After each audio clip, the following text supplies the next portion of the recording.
Hello students, आज हम करने जा रहे हैं class 10th exercise 8.1 question number 4। जैसा कि आप देख सकते हैं, सवाल में हमें 15 कोटेंजेंट ए का मान 8 दिया गया है। इससे पहले हम जो भी सवाल हल करते आए हैं उनमें लेफ्ट साइड पर सिर्फ टी अनुपात होता है। टी अनुपात के साथ कोई गुणांक नहीं होता, तो इसमें भी हम पहले गुणांक की जगह बदलकर उसे राइट साइड में ले आएंगे। जो भी हमें दिया गया है हमने उसमें गुणांक की जगह बदल दी। अब जब हमने 15 की जगह बदल दी है तो ये है कोटेंजेंट ए बराबर है 8/15। कोटेंजेंट का सूत्र याद कीजिए, ये किस किस का अनुपात है। अगर याद नहीं रहता है तो लेफ्ट साइड में लिख सकते हैं और देख करके कि कौन से दो अनुपात हमें लेने हैं। पहले दो अनुपात क्या है, साइन। बीच वाले दो अनुपात क्या है, कोस। आखिर वाले दो अनुपात क्या है, टेंजेंट। और टेंजेंट का व्युत्क्रम क्या है, कोटेंजेंट। यानी कि हमें आधार बटे लंब दिया गया है। फिर से इनका पूरा मान हमें नहीं मालूम, तो हमने के की मदद से इनका पूरा मान लिख लिया। 8 के और 15 के। यहां पर के क्या है, यह एक धनात्मक यानी कि प्लस का नंबर है। यह एक धनात्मक संख्या है। जब भी अनुपात की बात होती है तो हम कैसी त्रिभुज लेते हैं, समकोण त्रिभुज।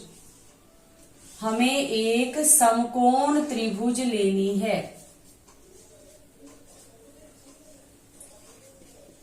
हमने मान लिया है एबीसी समकोण त्रिभुज में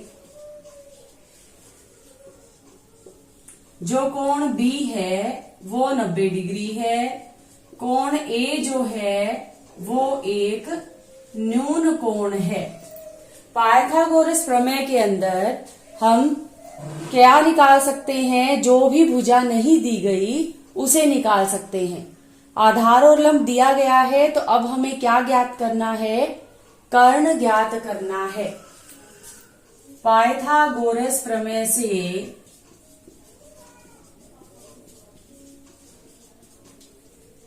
कर्ण का वर्ग, कर्ण सबसे लंबी भुजा है, बाकी के दो भुजाओं के वर्ग जोड़ने पर इसका वर्ग ज्ञात होता है।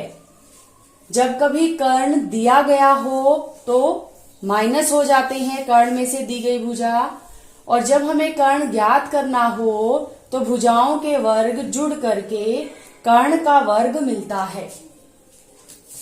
लंब हमें दिया गया है 15 के और आधार जो है वो है 8 के। हमने इनके वर्ग जोड़ दिए तो ये हमारे पास आ गया 289 के का वर्ग। वर्गमूल ज्ञात करने के लिए 1 से लेकर 20 तक सभी संख्याओं के वर्ग बहुत अच्छी तरह से याद होने चाहिए। जब हमें ये वर्ग याद है तो हम इनको देखकर ही पता लगा सकते हैं कि ये 17 के का वर्ग है।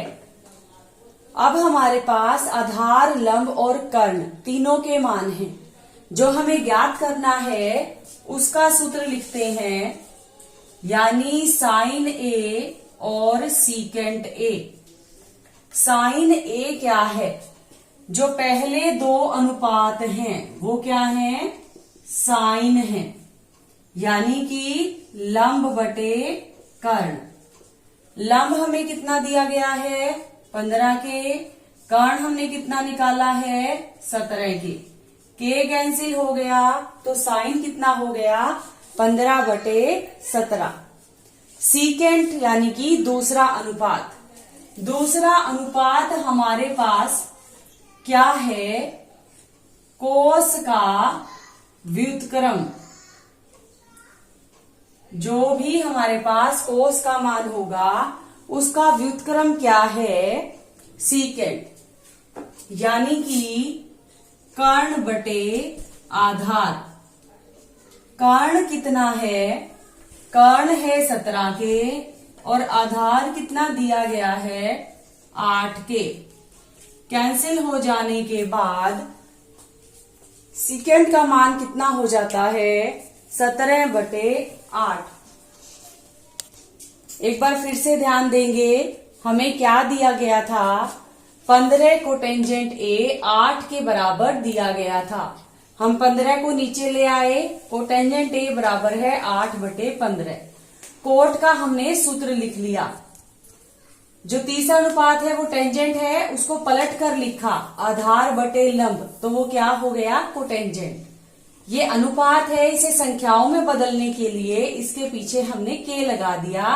के कोई भी प्लस का नंबर हो सकता है। जो भी अनुपात है वो हमेशा समकोण त्रिभुज में होते हैं। हमने उसे एबीसी नाम दिया और बी को समकोण मान लिया। ए न्यून कोण है, ये हमारे सवाल में ही दे दिया गया है। पाइथागोरस प्रमेय हमने ली ताकि हम तीसरी भुजा, आधार और लंब के अलावा तीसरी भुजा क्या है, कर्ण ज्ञात कर सके।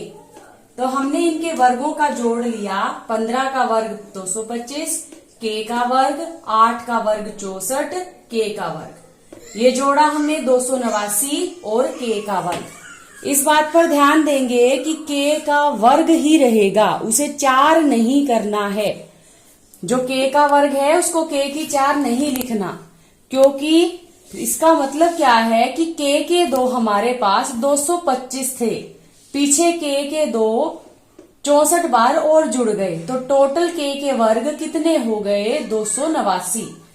यूं समझ लीजिए कि हमें कोई चीज की संख्या बढ़ानी है। मान लीजिए 10 पेन है और उसमें 5 पेन और जोड़ दिए तो वो 15 पेन ही कहलाएंगे, पेन का वर्ग नहीं कहलाएंगे। तो यहाँ भी के का वर्ग चल रहा था तो के का वर्ग ही होगा, उसकी घात में कोई बदलाव नहीं होगा।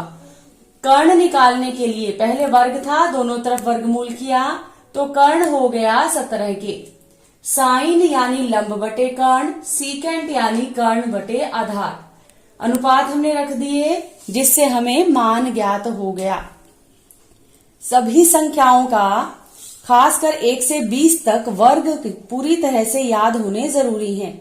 और ये सूत्र तो हैं ही, जब तक टी अनुपात के 6 के 6 सूत्र ना मालूम हो तब तक ये बहुत ही मुश्किल लगता है। तो सबसे पहले तो सूत्र याद करें, कौन सा अनुपात किस किस भुजा से मिलता है, और उसके बाद वर्ग याद करें, उसके बाद ही सवाल हल करने बैठें।